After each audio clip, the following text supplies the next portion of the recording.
우리가 세상에서 특별히 너희에게 대하여 하나님의 거룩함과 진실함으로 행하되 육체의 지혜로 하지 아니하고 하나님의 은혜로 행함은 우리 양심이 증언하는 바니 이것이 우리의 자랑이라.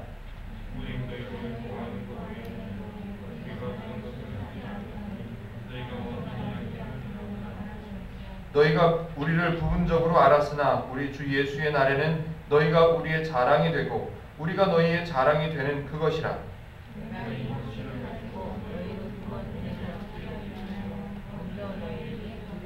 너희를 지나 마게도냐로 갔다가 다시 마게도냐에서 너희에게 가서 너희의 도움으로 유대로 가기를 계획하였으니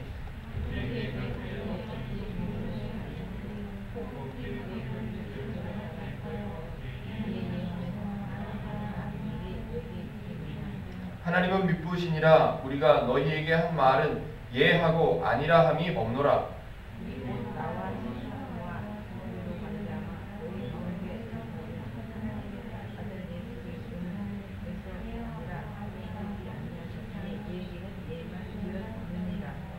하나님의 약속은 얼마든지 그리스도 안에서 예가 되니 그런즉 그로 말미암아 우리가 아멘하여 하나님께 영광을 돌리게 되느니라.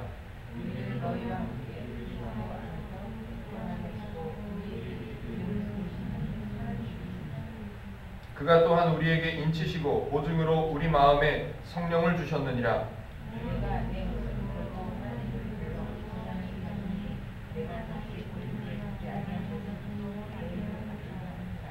함께 읽겠습니다. 우리가 너희 믿음을 주관하려는 것이 아니요 오직 너희 기쁨을 돕는 자가 되려 함이니 이는 너희가 믿음에 섰습니다. 여기까지만 읽겠습니다. 2장 4절은 부연 설명이라서 설교하는 중에 나온 겁니다. 자, 고린도 후서를 시작한 지가 이제 두 번째 주입니다. 고린도 후서 1장 12절부터 2장 4절까지의 본문으로 함께 성경 말씀을 상고해 보도록 하겠습니다. 오늘 설교의 제목을 같이 한번 보시겠습니다. 주보 안에 제가 큼지막하게 써놨습니다. 같이 한번 설교 제목을 읽어보실까요? 시작! 주황색을 잘 못 읽으시는 거군요. 주보 안에 있습니다. 주보 안에. 다시 한번요. 설교 제목 시작! 우리의 자랑이니라 라고 오늘 본문에 그런 단어가 등장합니다. 12절에 보면 맨 마지막 절에 맨 마지막 줄에 이것이 우리의 자랑이라 라고 적혀 있습니다. 그래서 오늘 본문의 설교의 제목을 우리의 자랑이라 라고 적어봤습니다. 그런 의미에서 자랑이라는 단어를 먼저 잠깐 생각해보고 본문을 좀 살펴보도록 하겠습니다. 사람들은 자랑하는 거 참 좋아합니다. 지금 표정으로 봐서는 별로 자랑하는 걸 좋아하지 않으시는 것 같은데 누가 옆에서 예쁘다 그러면 좋아합니다. 그래서 누가 옆에서 예쁘다 하는 소리를 듣고 싶어서 그걸 예쁘다는 걸 자랑하고 싶어서 화장도 애써서 하시고요. 애써서 살도 빼보려고 하시고요. 잘 안 되지만 하여튼 노력합니다. 공부를 잘 하려고 노력합니다. 왜 잘 하려고 노력할까요? 사람들에게 칭찬 듣고 싶어서, 바꿔서 말하면 자랑하고 싶어서 열심히 수고하고 애를 씁니다. 물론 잘 안 되지만 남자들은 또 근육을 만들어 보려고 애를 씁니다. 왜요? 다른 사람들한테 식스팩을 보여주고 싶어서, 자랑하고 싶어서. 잘 안 된다는 것을 저 스스로가 너무너무 잘 알고 있는 내용이지만 사람들은 자랑하는 것을 좋아합니다. 성경도 자랑하는 것을 좋아합니다. 하나님도 자랑하시는 것을 좋아합니다. 다시요. 누구나 다 자랑하는 것을 좋아합니다. 그런데 문제는 무엇을 자랑하는가가 다르다는 거예요. 무엇을 자랑하는가를 오늘 잘 기억하시고 잘 살펴보셨으면 좋겠습니다. 좀 냉정하게 표현해 보죠. 성경적으로 표현해 보겠습니다. 하나님을 모르는 사람을 죄인이라고 했습니다. 죄인이 자랑하고 싶은 내용이 있습니다. 분명히 있습니다. 또 하나님의 사람들인 성도들이 자랑하고 싶어하는 것이 있습니다. 교회가 자랑하고 싶어하는 것들이 있습니다. 기독교가 자랑하고 싶어하는 것들이 있습니다. 또 하나님이 자랑하고 싶어하시는 것들이 있습니다. 그 내용들이 다 다릅니다. 어떤 내용으로 자랑하고 싶어하는가는 다릅니다. 그래서 오늘 몇 가지를 살펴볼 겁니다. 하나님은 무엇을 자랑하기를 좋아하시는지, 또 교회는 무엇을 자랑하기를 좋아하는지. 오늘 본문에 나오는 바울은 우리의 자랑이라 라고 말하는데 바울은 뭘 자랑하고 싶어 하는지 그런 내용들을 한번 살펴볼 것입니다. 먼저 첫 번째로 죄인들을 풀어서 얘기하면 하나님을 모르는 사람들입니다. 하나님을 모르는 사람들이 뭘 자랑하려 할까요? 이건 뭐 굳이 제가 시간을 들여서 설명하지 않아도 잘 아십니다. 왜냐하면 우리도 그들 안에 속해 있었고 지금도 그들 안에 속해 있고 또 그들이 만들어 놓은 문화, 그들이 만들어 놓은 가치관 속에서 우리도 그들이 자랑하는 걸 받고 우리도 그들에게 자랑을 했었기 때문에 하나님을 모르는 사람들이 무엇을 자랑하고 싶어 하는지는 잘 압니다. 예를 들어 볼까요? 명예, 좋아합니다. 선거가 있을 때마다 나는 누구 찍어야 되고 얘기하고 내가 찍은 사람이 됐다. 그러면 막 자랑을 합니다. 내가 찍은 사람이 됐다고. 명예, 자랑하고 싶어 합니다. 재산이 많으면 내가 굳이 입을 열어서 자랑하지 않아도 사람들이 나를 우러러보고 칭찬합니다. 그래서 그 칭찬, 그 우러러봄 또 행복을 위한 수단이라고 생각하기 때문에 그것들을 자랑하고 싶어 합니다. 또 생각지 못하게 대박이 나면 자랑하고 싶어 합니다. 대박, 이거 자랑거리가 됩니다. 로또 이거 한번 되면 1등 되면 자랑 안 하죠. 겁나서요. 근데 5등 되고 6등 되고 이런 것들은 자랑합니다. 5,000원짜리 하나 걸렸다고. 5,000원짜리도 있나요? 5등짜리 한 2개, 숫자 3개 맞았다고 자랑을 합니다. 왜? 내가 생각지 못한 대박이 나면 자랑하고 싶어 합니다. 외모를 자랑하고 싶어 하고 성공을 자랑하고 싶어 합니다. 그런 것들이 저와 여러분들이 잘 알고 있는 하나님을 모르는 사람들, 하나님을 모르는 사람들이 갖고 있는 가치관 속에서 자랑하고 싶어하는 내용들입니다. 조금 어색하긴 하지만 교회는 무엇을 자랑하려 하는지를 한번 생각해봤습니다. 교회는 뭘 자랑할까요? 제일 대표적인 두 글자가 있습니다. 부흥. 그 목사님은 개척한 지 1년 됐는데 부흥했다고. 교회가 얼마나 부흥했는지 모른다고. 그 부흥을 자랑합니다. 그런데 안타깝게도 부흥이라는 단어의 의미를 잘 모르고 자랑합니다. 또 건물을 자랑하곤 합니다. 이 건물이 우리 교회 건물이 얼마 그래서 그 건물을 자랑한다는 증거가 어디 있는 줄 아십니까?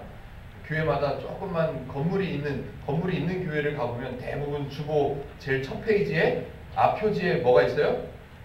교회 사진이 있습니다. 교회 건물 사진. 우리 교회 이렇게 있다고, 지었다고. 또 홈페이지를 열어보면 압니다. 교회 홈페이지들, 우리나라 교회 홈페이지의 대부분이 그 홈페이지 첫 번째 페이지에 뭐가 나와요? 교회 사진이 나와요. 교회 건물 사진. 우리 교회가 이만큼 크다. 그러니까 와도 된다. 편하게 와라. 또 교회가 뭘 자랑하는지 이게 제가 들었던 얘기들인 거예요. 굵직한, 저는 여기 설교 원고에다가 굵직한하고 괄호하고 물음표 이렇게 써놓긴 했는데 굵직한 성도가 있는 것을 자랑합니다. 우리 교회 국회의원 나와, 우리 교회 연예인 나와, 이거 아주 어마어마한 자랑이 됩니다. 또 교회에서 뭘 자랑하냐면 목회자, 담임 목사님의 영적인 리더십을 자랑합니다. 어마어마한 리더십을 갖고 있다고. 그분이 한번 강단에 서면 그 카리스마가 강단에 서기만 해도 벌써 이런 걸 자랑하곤 합니다. 제가 이런 말씀을 드리는 이유는 이걸 전해드리고 싶어서 하는 거예요. 뭘 전해드리고 싶으냐면 오늘 성경 본문 속에서 성경에서 자랑하는 내용은 무엇인가? 죄인들은 이런 것들을 자랑하고 하나님을 안다고 하는 사람들은 저런 것들을 자랑했고 교회들도 이런 것들이, 이 시대 교회들이 이런 것들을 자랑하고 그랬다고 제가 예를 들어서 말씀을 드렸습니다. 그런데 그런 자랑의 내용들하고 과연 성경에서 자랑하는 내용하고 이게 어울려지는가? 아니면 안타깝게도 반대적인 것들을, 전혀 관계없는 것들을 자랑하고 있는가를 오늘 생각해 보려고 합니다.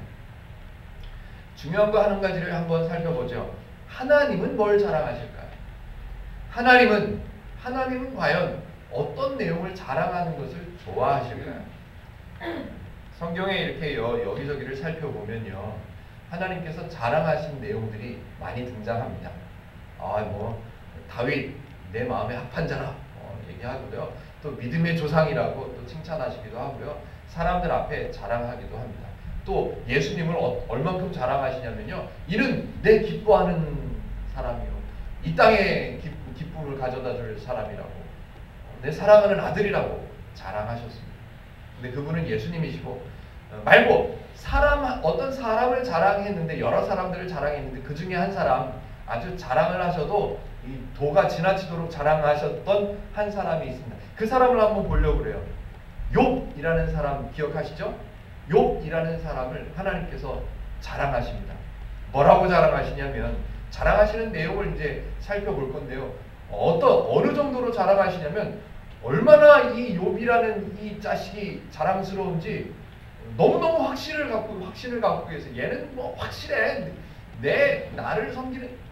그래서 어느 정도까지 가냐면, 사탄 보고, 야, 너 시험도 해봐도 돼, 시험해봐, 제대로다가 시험도 해봐 라고 말씀하실 정도로, 사탄의 시험을 허락하실 정도로 어마어마하게 자부심을 가지시고 자랑을 하셨습니다. 누구를요?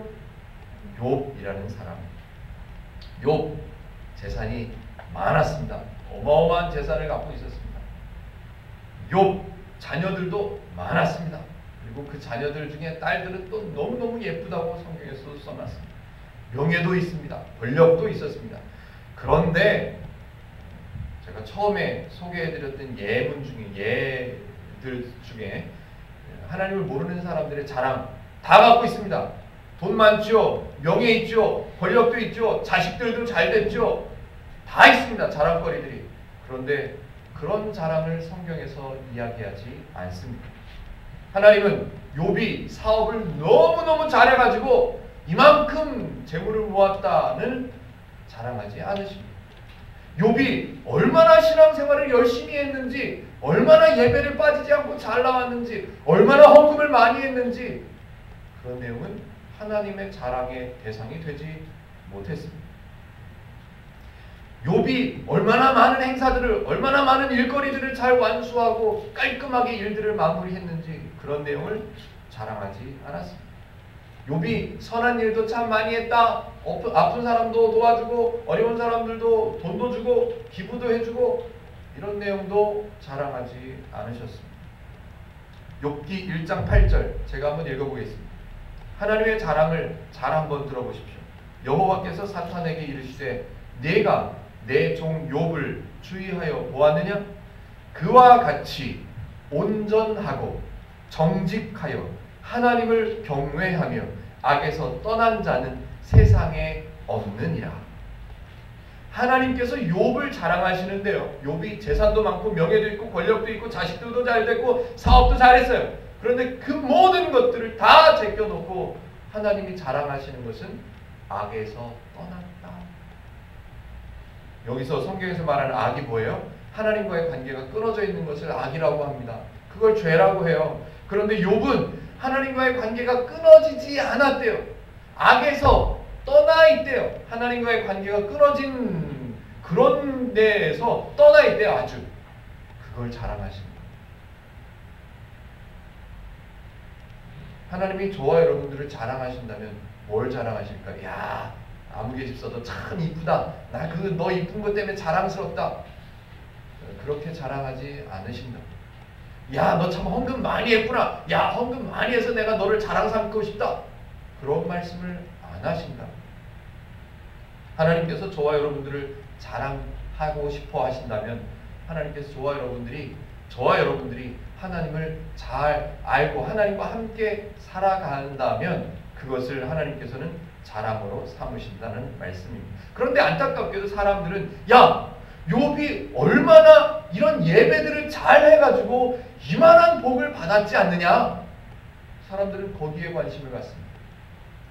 욥처럼 복을 받고 싶냐? 그러면 욥처럼 예배해야 되고, 욥처럼 신실해야 되고, 욥처럼 지혜로워야 되고, 욥처럼 착해야 되고, 사람들은 거기에 집중합니다. 그래서 욥에 대해서 사람들이 이야기할 때마다 항상 하는 얘기가 그렇습니다. 하나님의 그 어마어마한 시험, 하나님께서 허락하신 그 힘든 시험과 고난과 고뇌를 잘 겪어내니까 하나님께서 더 큰 복을 주셨잖아. 거기에 우리는 집중됩니다. 하나님은 그런데 전혀 관심이 없으시고 하나님이 자랑 삼으시는 것은 딱 한 가지밖에 없더라는 거예요. 욥이 나를 잘 알아서 나를 경외하고 나를 두려워한다는 것은 이 무서워서 쫀다는 얘기가 아니에요. 하나님의 품에 하나님과 동행하면서 떠나면 무섭다. 그걸 두려워하는 거예요. 하나님을 모르는 악에서 떠나 있다는 사실이 하나님은 자랑스러우십니다. 오늘 성경 본문을 통해서 죄인들의 자랑, 그리고 성경을 통해서 가르쳐주는 성도의 자랑, 이걸 한번 대조해서 설명을 드려볼 겁니다. 지금 사도 바울이 원하는 게 그런 거예요. 고린도 지역에 있는 성도들이 이제 고린도전서를 통해서 편지를 첫 번째 썼는데, 고린도전서를 통해서 기본적인 것들, 성도는 이런 사람이야, 성도는 이런 사람이야 를 가르쳐줬어요. 그 다음에 한 단계 좀 높여서 고린도 후서를 써서 보냈습니다. 왜요? 더 깊은, 더 성장된 성도의 모습을 가지라고. 그래서 첫 번째로 이야기하는 게 자랑이에요. 자랑. 사람들은, 하나님을 모르는 사람들이 이런 거를 자랑하지만 성경에서 하나님의 기준을 갖고 있는 사람들은 이런 걸 자랑하는 거예요. 내가 나의 자랑을 한번 설명해 볼게. 그래서 12절에 설명을 시작하는데 뭐라 그러냐면 우리의 자랑이라 라는 것으로 설명을 시작하는 거예요. 왜 그럴까요? 일단 대조해서 설명하기 전에 왜일까를 생각해 봤으면 좋겠습니다. 왜 하나님의 기준으로 하는 자랑을 배워야 될까? 왜 사람들이 자랑하는 거, 그것도 좋은 거잖아요. 돈 많이 버는 거, 건강한 거, 식스팩 있는 거, 외모가 너무너무 예쁜 거, 이것도 좋은 거잖아요. 자랑할 만하잖아요. 그런데 성경에서는 하나님의 기준으로 자랑할 것을 권면합니다. 그게 맞는 거라고 강조를 합니다. 다른 거 말고 이게 맞는 거야 라고 얘기를 합니다. 왜 그럴까요? 비교를 한번 해볼까요? 죄인, 하나님을 모르는 사람들, 그 사람들의 자랑 가만히 살펴보면요, 하나님을 모르는 사람들의 자랑 뒤에는 그 자기 자신, 자랑하는 자신 이외의 사람들의 아픔이, 상처가, 낮아짐이 꼭 포함되게 되어 있습니다. 나의 외모가 예쁘다고 예쁨을 자랑하면 정말로 외모가 안 되는 사람들은 상처가 됩니다. 정말로 외모가 안 되는 사람들은 어떻게 해야 내가 저렇게 될까? 그래서 재산을 쏟아부어서 성형하는데 막 중독이 되고요. 외모를 자랑하게 되면 그런 아픔들이 생겨납니다. 학교를 예를 들어 볼까요? 학교마다 학생들을 공부를 열심히 시키려고 애를 씁니다. 왜 교복을 맞춰서 입히죠? 딴짓하지 말고 공부만 하라고. 공부해서 열심히 해서 좋은 대학 가라고. 좋은 사람, 높은 사람, 명예 있는 사람이 되라고. 왜요? 그 학생을 위해서요? 아니요. 자기 자랑을 위해서. 아시죠? 학교마다 공부를 잘하는 학생들은 학교에서도 인정하고 칭찬하고 그러지만 공부를 못하는 애들, 아예 성적이 안 되고 아예 가능성이 없는 애들은 그냥 뒤처지도록 내버려둡니다. 학교에서 자랑하고 싶은 것은 명예를 자랑하고 싶어 하는 거예요. 학생들을 아끼고 학생들에게 상처가 없도록, 학생들이 원하는 대로, 학생들이 취향에 맞게, 아니요, 그런 거 신경 쓰지 않습니다. 학교에서 물론 자랑하고 싶어 합니다. 좋은 대학에 몇 명 보냈다고, 명예로운 사람이 누가 됐다고, 세계적으로 유명한 골프 선수가 우리 학교에서 나왔다고 자랑합니다. 왜요? 자기 자랑하려고. 그 자랑 때문에 상처받는 학생들이 얼마나 많은지는 상관하지 않습니다. 죄인들의 자랑은 그런 거예요. 죄인들의 자랑 속에는, 죄인들의 자랑 뒤에는 그렇지 못한 사람들의 아픔과 상처와 쓰라림이 있는 거예요. 그렇지 않은 것들이 거의 없습니다. 그러나 반대로 하나님의 기준으로 하나님의 자랑 속에는 하나님을 위한 자랑이 없습니다. 사람을 위한 자랑만 있죠. 하나님께서 희생하셔서 사람을 구원에 이르게 하셔놓고 자랑하십니다. 야, 얘가 구원됐어, 구원됐어. 하나님이 수고하셔서 사람들의 기쁨을 만들어냅니다. 야, 그리고 자랑하시는 거예요. 내 백성들이 기뻐한다 라고. 하나님이 낮아지셔서 사람들을 높여주시는 거예요. 그렇게 하고 자랑하십니다. 야, 내 자녀들이 영광스러워졌다고. 이런 것들이 하나님의 자랑이십니다. 그래서 하나님의 자랑 뒤에는 상처가 없습니다. 하나님의 자랑 뒤에는 비교도 없고요. 하나님의 자랑 뒤에는 낮아지거나 죽어지는 사람이 없는 거예요. 그렇기 때문에 우리가 아직 잘 모를지라도 하나님의 기준이 맞구나. 아, 사람의 자랑, 죄인의 자랑과 하나님의 자랑이 있다면 우리는 어떤 자랑을 배워야 된다? 하나님의 자랑을 배워야 된다는 거예요. 그래서 사도 바울은 하나님의 자랑, 하나님의 기준을 갖게 된 자기 자신의 사도 바울의 또 사역자들의 자랑을 오늘 소개해 보는 거예요. 죄인은 자기 자신을 위한 자랑을 만들어내려고 애를 씁니다. 그렇지만 하나님은 하나님 스스로를 위한 자랑이 아니라 사람들을 위한 자랑을 만들어내시기 때문에 우리는 성도된 저와 여러분은 하나님의 기준으로 자랑을 배워가야 한다는 말입니다. 이런 하나님의 자랑을 고린도 지역에 있는 성도들에게 가르쳐주고 싶어하는 사울의 마음을 담아서 고린도 후서를 기록했습니다. 오늘 본문에서 바울이 자랑하는 내용을 좀 살펴보고요. 성도의 자랑, 바울 스스로도 성도라고 합니다. 성도의 자랑은 어떤 것이어야 하는가? 성도의 자랑은 어떤 기준을 갖고 있어야 되는지, 성도의 자랑은 어떤 방법으로 하는 건지 그런 것들을 좀 살펴보려고 합니다. 1장 12절 같이 한번 읽어보겠습니다. 1장 12절요. 같이요. 오늘 식구들이 많지 않기 때문에 목소리를 좀 내주시면 참 감사하겠습니다. 1장 12절 같이요. 시작. 우리가 세상에서 특별히 너희에 대하여 하나님의 거룩함과 진실함으로 행하되 육체의 지혜로 하지 아니하고 하나님의 은혜로 행함은 우리 양심이 증언하는 바니 이것이 우리의 자랑이라. 사도 바울이 지금 이것이 우리의 자랑이라 라고 말하는데 조금 더 거슬러서 몇 줄 앞으로 올라가면 이것이 라고 표현되어 있는 것에서 단어에서 한 두 줄 정도 올라가면 내용이 나옵니다. 하나님의 거룩함과 진실함으로 행하는 것, 이게 자랑인 거예요. 하나님의 거룩함으로 행하고 하나님의 진실함으로 행하는 것, 이게 자랑이란 말이에요. 뒤에 한 가지 반복돼서 하나가 한 번 더 표현되어 있습니다. 하나님의 은혜로 행함. 이 하나님의 거룩함과 하나님의 진실됨과 하나님의 은혜로 행하는 것, 이거는 내가 양심을 걸고라도 얘기할 수 있어. 내가 단언할 수 있어. 이게 우리의 자랑이라고 말하는 거예요. 그렇다면 오늘 이제 뒤에 나오는 설명에는 사도 바울이 이렇게 어려운 말로 12절을 시작해 놓고 고린도 지역에 있는 성도들이 다 이해해 줄 거라고 기대하면 바울이 잘못 쓴 거죠. 저하고 똑같이 고린도 지역에 있는 성도들도 못 알아들어요. 하나님의 거룩함이 뭐요? 하나님의 진실함이 뭐요? 하나님의 은혜로 행하는 게 도대체 뭐냐고 아마 물어보고 싶어 한다는 것을 사도 바울도 알고 있었겠죠. 그래서 13절부터 설명합니다. 예를 들어서 한 가지를 설명하는 거예요. 13절, 14절을 한번 읽어볼 텐데 여기는 뭐가 써있냐면 내가 이제부터 설명하는, 내가 예를 들어서 이제 나를 통해서 나를 비유로 설명을 할 건데 이 설명을 통해서 그대들이 고린도 지역의 성도들 너희들이 이해해줬으면, 너희들이 얻었으면 좋겠다고 생각하는 게 이런 거야 라는 기대감을, 내가 뭘 기대를 하는지를 써놨어요.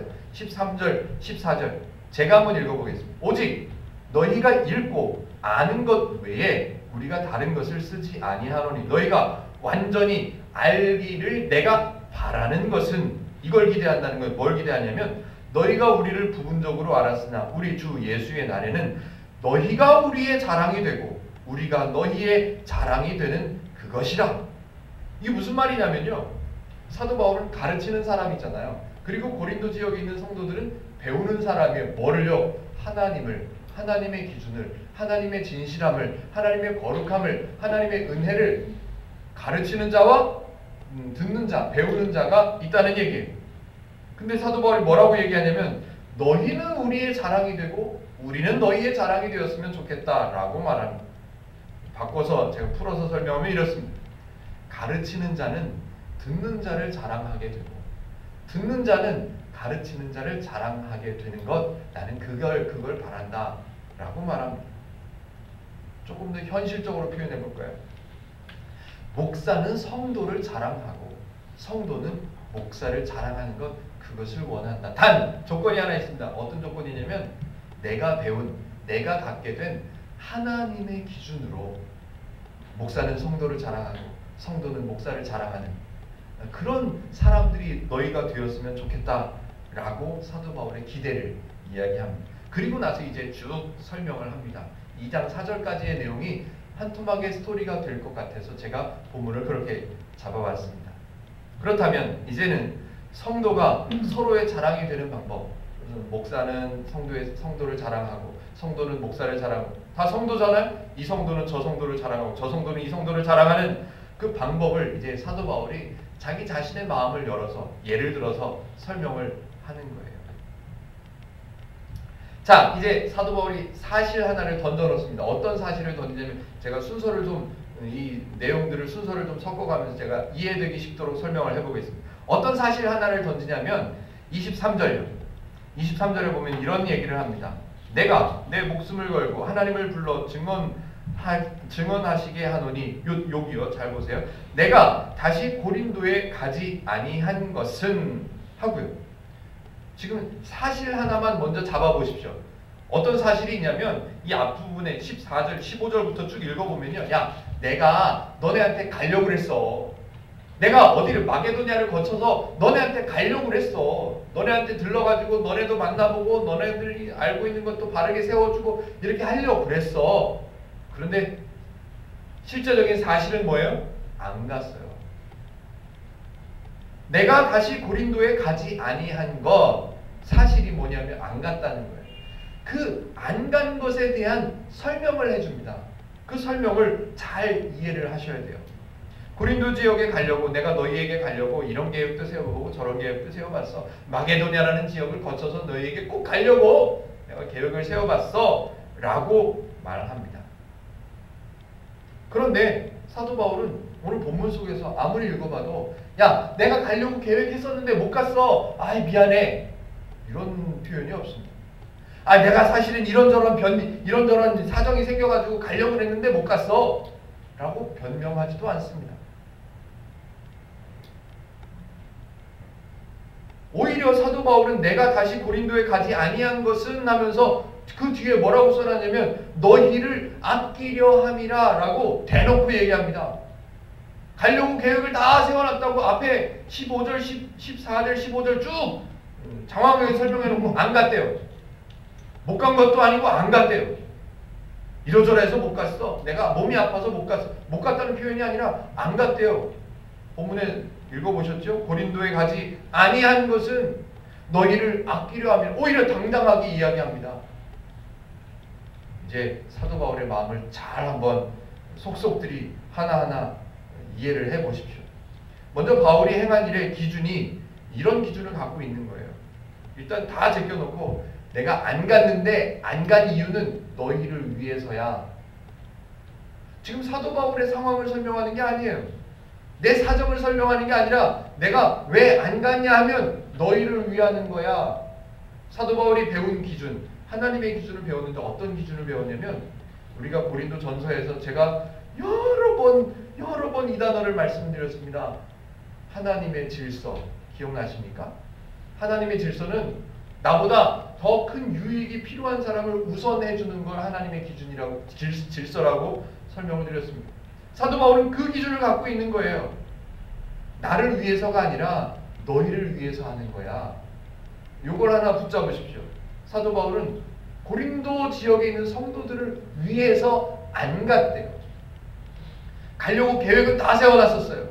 마게도냐를 지나서 너희에게 갈 거고 너희가 후원하는 그 헌금으로 내가 또 다른 곳으로 유대 땅으로 또 갈 거고 뭐 이런 계획을 다 세워놨음에도 불구하고 안 갔대요. 못 간 것도 아니고 변명하지도 않고 안 갔대요. 그러면서 안 갔다고 얘기하면서 하는 말이 너희를 위해서야 라고 말합니다. 당당하죠. 더불어서 이제 변명 아닌 변명, 이게 자기 자신의 상황을 변명하는 게 아니고요. 고린도에 있는 성도들이 오해할까봐 17절 한번 보실까요? 17절 한번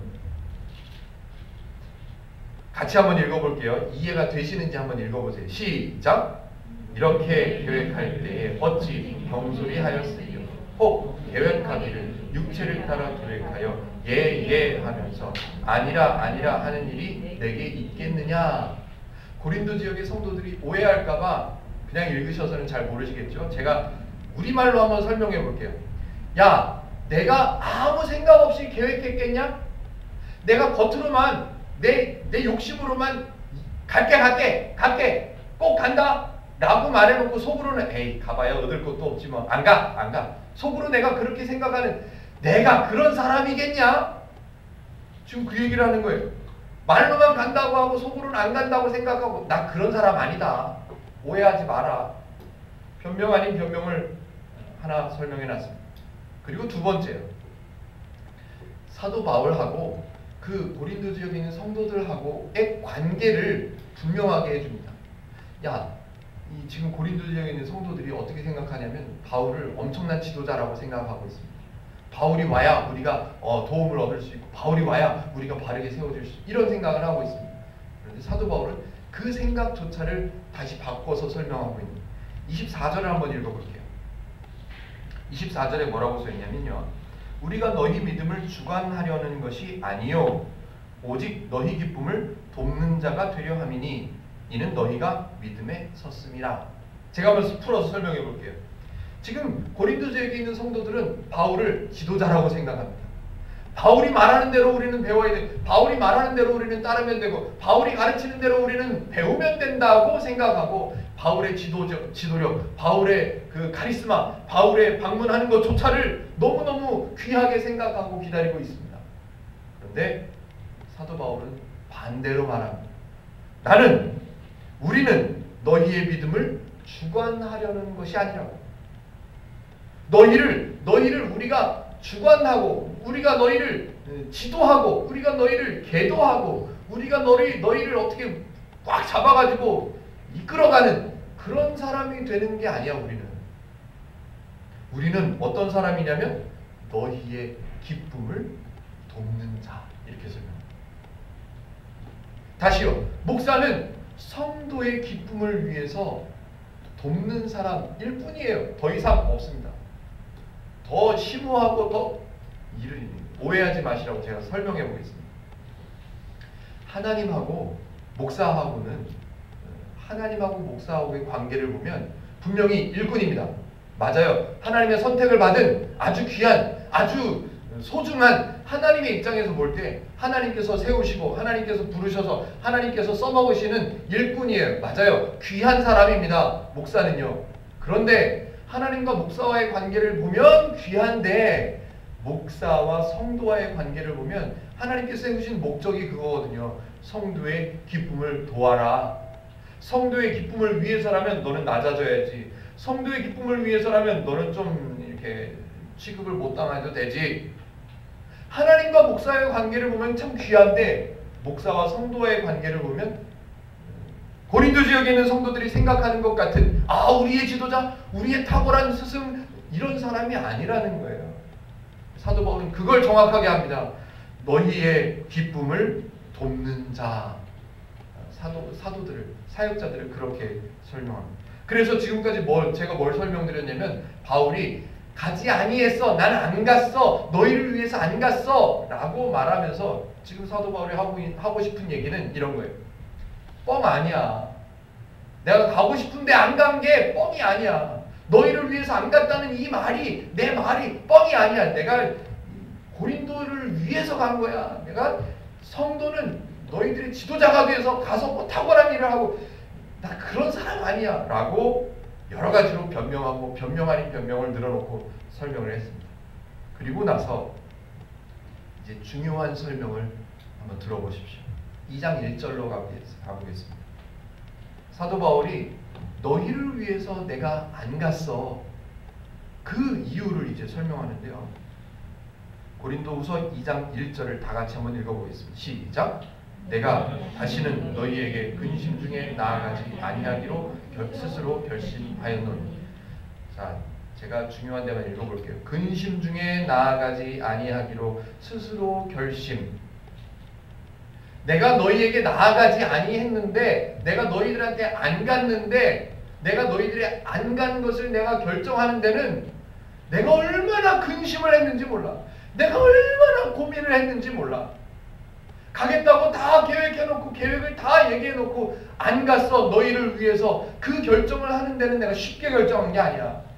안 가. 내가 근심 중에 내가 너희한테 안 가기로 결정을 했어. 이 이야기의 배경을 좀 들어보셔야 됩니다.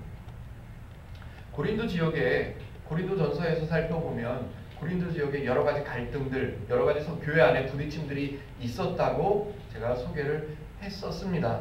그 여러 가지 갈등 중에 하나가 뭐냐면, 어떤 사람들은, 어떤 성도들은 베드로 목사님이 최고라고, 베드로를 따라야 된다고 얘기하는 사람들이 있다고 그랬습니다.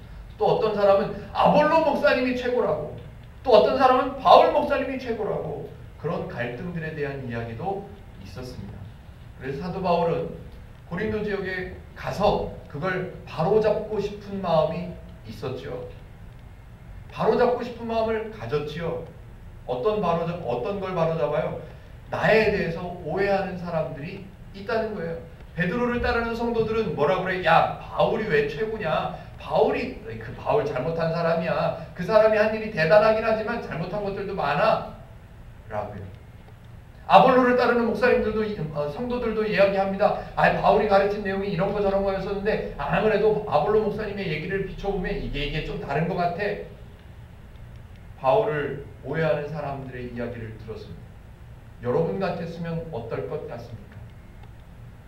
내가 어느 지역에 있다가 딴 지역으로 이사했는데, 그 지역에 있는 사람들이 같이 잘 지내던 이웃들이 이상한 소문을 만들어가지고 나를 모함하고 있다는 소문을 들었어요. 그 사람이 돈을 떼어먹고 도망갔대.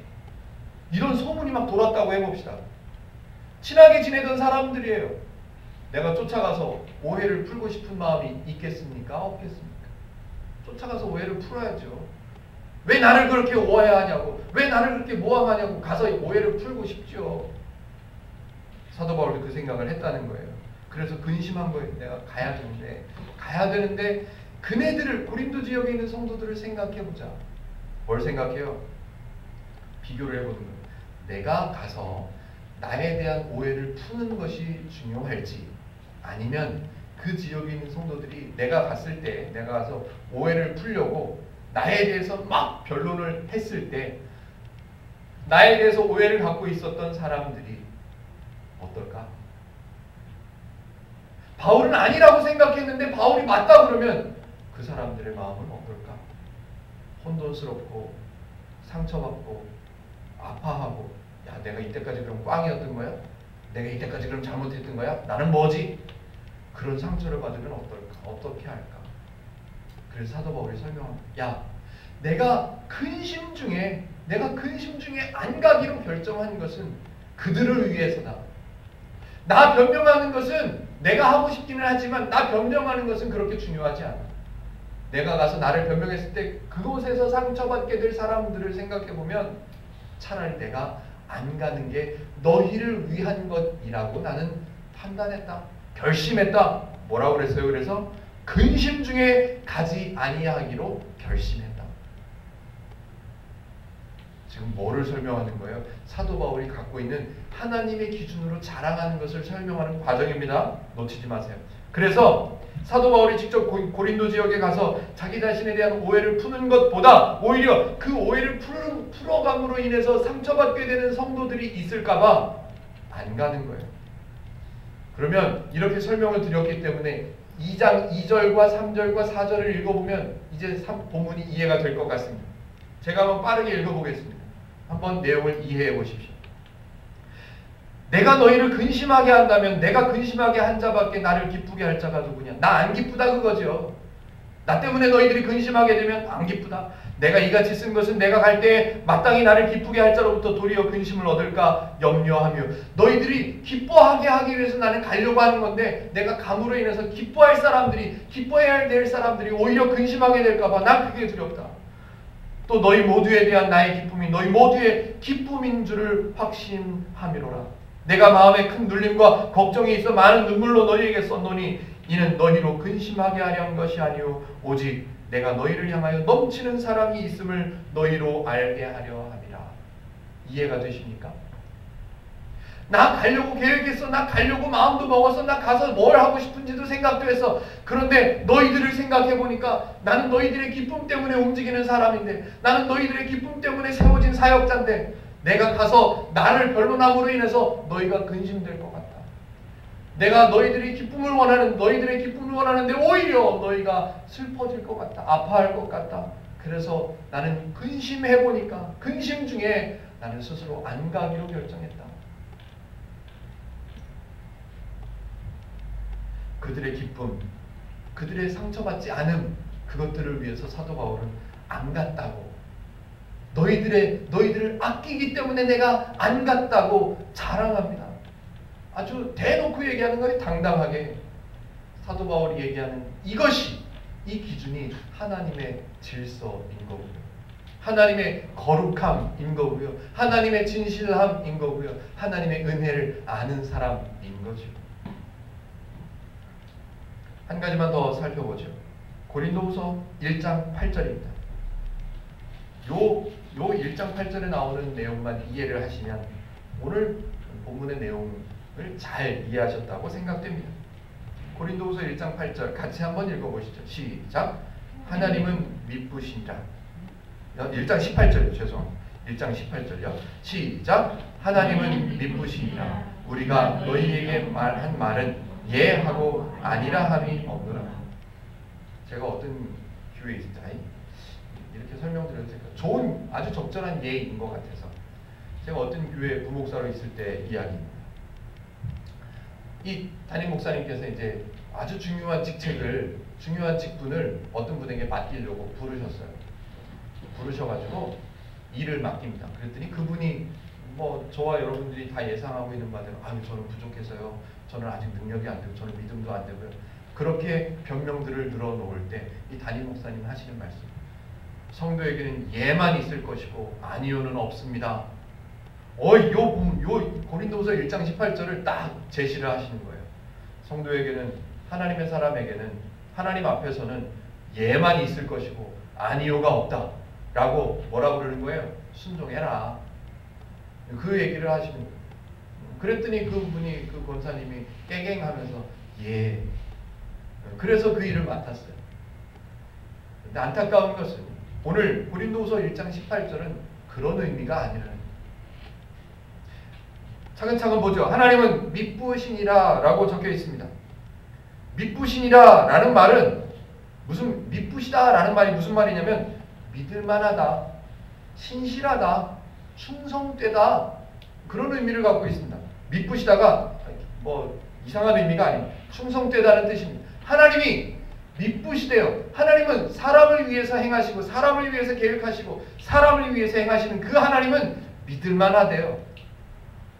그 하나님은 충성되시대요. 그 하나님은 신실하시대요. 변함이 없으시대요. 사람을 위해서 행하시고 사람을 위해서 희생하시고 사람을 위해서 계획하시는 그 하나님은 미쁘시대요. 우리는 너희에게 말하는 거예요. 뭐냐면 예만 있다고, 아니라 함이 없다고. 하나님을 설명하는데 뭐라 그러면 예만 있대요. 오늘 이 고린도서 1장 18절에 나오는 예, 아니요, 이 말은 예, 순종하겠습니다, 이런 말이 아니에요. 아니요, 저는 못하겠는데요, 이런 의미로 쓰여진 예, 아니요가 아닙니다. 이런 거예요. 이제 수진이가 없으니까. 수진이가 이제 1박 2일 여행을 가는데 용돈이 다 떨어졌나 봐요. 근데 용돈을 엄마한테는 받아서 다 써버렸고 용돈이 없는 거예요. 집사람이 모르는데 얘가 고민을 하는 거예요. 교회 와가지고 앉아서 고민을 하는 거예요. 저 들으라고 하는 소리죠. 아빠 들으라고. 돈 다 썼는데 내일 여행 가는데 쓸 돈이 없는데 뭐 이래 저한테 궁시렁궁시렁해요. 그래가지고 제가 지 혼자는 해결이 안 되잖아. 지 혼자는 어떻게 능력이 안 되잖아요. 제가 옆에서 못 들은 척하고 10,000원짜리 한 장을 꺼내줬어요. 주면서 이거 여행할 때 꼭 경비를 써라. 그러면서 줬어요. 그랬더니 우리 수진이가 예, 아싸, 예스. 이게 예예요, 예. 다시요. 나한테 필요했던 것이 해결되는 것, 이게 예예요, 예. 나한테 너무너무 중요한 건 이게 예예요. 오늘 사도 바울이 말하는 하나님께는, 하나님 앞에는 우리에게 다 예밖에 없다. 아니라가 없다는 거예요. 우리에게 손해가 되고 우리에게 상처가 되고 우리에게 아픔이 되는 것은 하나님께는 그런 게 없다는 거예요. 그런 게. 교회에서 담임 목사님이 집사들한테 일 시킬 때, 집사님들한테 일 맡길 때 성경에 보니까 예밖에 없습니다. 아니라 함이 없대요. 이렇게 써놓는 구절이 아니란 말이에요. 이거는 하나님을 설명하고 있는 거라고요. 하나님을.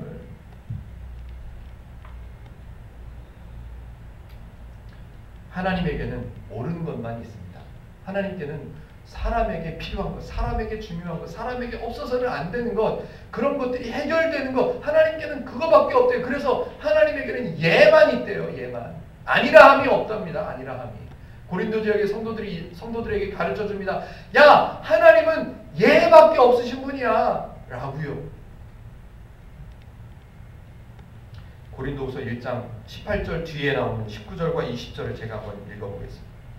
우리 곧 나와 실로와 너와 디모데로 말미암아 너희 가운데 전파된 하나님의 아들, 잘 보세요.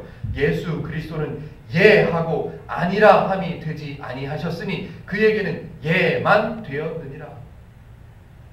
예수님이 순종하셨대. 이 말이 아니에요. 사람을 위한 것, 사람에게 너무너무 필요한 것, 사람에게 옳은 것, 사람에게 맞는 것, 이것들만 되었다라는 말이에요. 누가? 예수 그리스도께서요. 20절도 읽어볼까요? 하나님의 20절이 참 너무너무 좋아요. 하나님의 약속은 얼마든지 그리스도 안에서 예가 되니, 제가 풀어서 볼게요.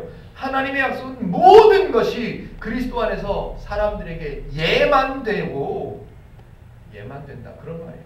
그런즉 이제 우리 얘기예요. 잘 들어보세요. 그런즉 그로 말미암아 누구로? 예수 그리스도 그분의 예 밖에 없는 것 그로 말미암아 우리가 아멘 하여 뭐 하래요?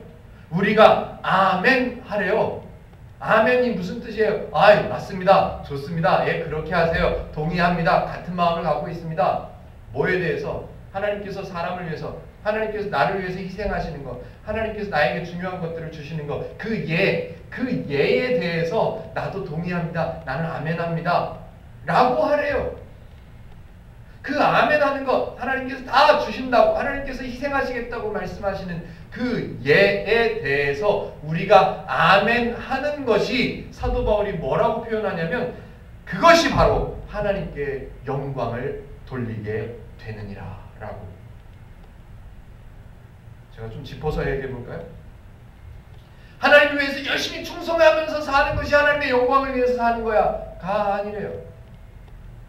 하나님 위해서 헌금을 많이 하는 것이 하나님의 영광을 위해서 사는 거다? 가 아니래요.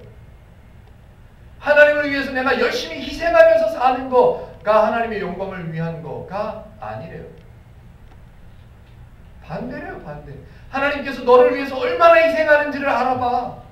하나님께서 너를 위해서 얼마나 계획하셨는지를 알아. 하나님께서 너를 위해서 얼마나 많은 일들을 하고 계신지를 알아봐. 다 예밖에 없잖아. 그걸 알고 아멘 하는 거, 그걸 다 받아 먹는 거, 그걸 다 누리는 것이 하나님의 영광이 드러나는 거야 라고 사도 바울이 설명합니다. 행복누림교회는 성경에서 가르쳐주는 하나님의 원리를 앞서가지 않을 것입니다. 성경에는 안 나오지만 이게 하나님의 영광을 위해 사는 거야 라는 말을 하지 않을 겁니다. 하나님께서는 이렇게 말씀하셨는데 저렇게 써먹으려고 왜곡하지 않을 것입니다. 하나님 앞에는 아니요가 없어요. 집사님 순종하세요. 예만 있습니다. 하셔야 돼요. 라고 성경을 왜곡해서 써먹지 않을 것입니다. 행복누림교회에서는 애쓸 겁니다. 뭐를요? 하나님의 말씀으로만, 하나님의 기준으로만 우리가 자랑하는 사람들이 되도록, 저와 여러분들이 그런 사람들이 되도록 애쓸 겁니다. 애쓰는 방법이요? 물론 목사도 열심히 애를 쓰겠지만 여러분들도 애를 써보십시오. 성경을 읽으시고요. 이게 무슨 뜻일까? 물음표도 만들어 보시고, 어라? 예, 아니요. 이런 말들이 많이 나오는데 도대체 이게 무슨 뜻이야? 궁금해 하시고요. 아, 하나님의 뜻이 이런 거구나. 그러면 행복누림교회를 연습실로 생각하시라고 그랬습니다. 행복누림교회 있는 분들 중에 내가 도와줄 분, 티 안 나게 내가 저분의 유익을 대신해 줄 수 있는 게 뭐가 있을까를 생각해 보십시오. 오늘 몸이 안 좋으셔서 병원에 계신 우리 박환춘 집사님을 방문하고자 합니다. 나는 건강해. 건강한데 저분이 위로가 필요해. 그러면 가는 거예요. 이렇게 얘기하면 안 가실 분이 없구나. 이게 하나님의 질서인 거예요. 이걸 연습하자고요. 이걸. 하나님께서 성경을 통해서 저와 여러분들에게, 특별히 바울을 통해서, 바울의 고린도후서를 통해서 하나님의 자랑을, 하나님의 기준을, 성도의 자랑이 되었으면 좋겠다고 가르쳐주는 이 기준을 저와 여러분들은 잘 배우셔서 성경을 지침서로 삼아서 성도다운 삶을 살아가시는데 부족함이 없으신 저와 여러분들이 되시기를 주님의 이름으로 축복해 드립니다. 한번 기도하겠습니다.